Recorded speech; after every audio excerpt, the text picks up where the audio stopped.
Neața toată lumea, numele meu este Daniel și bine v-am găsit la o promovare. Promovarea asta vine la Paladin. Așa, vreau să vă arăt și videoclipurile. Are Minecraft Raw, Paladin, Somora, nu știu ce Somora, Terraria, așa cum se zice, Minecraft Rabbit Edition, Techit și tot și multe altele, cum ar fi Sunny Storm. Am aflat de acest joc. Sniper Elite V2, Counter-Strike Global Offensive, cum ar fi încărcări populare, mașina timpului, o viață nouă, generator poate să ucidă, mașina timpului și multe altele.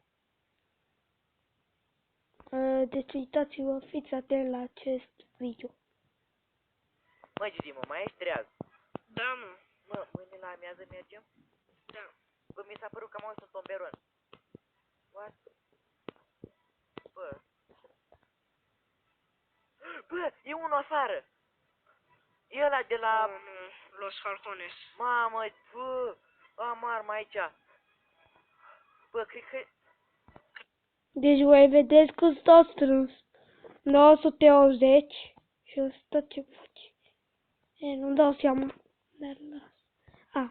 Fac asta, nu contează.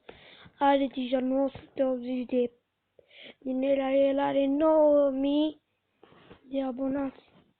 Cum are 9000 când el a avut numai 1000? Sau a avut altceva?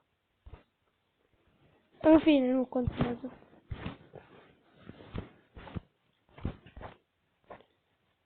Cam atât și cu promovarea asta.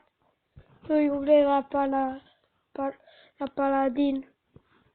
Îi urmez la Paladin mult noroc și ne vedem data viitoare. Pa, pa!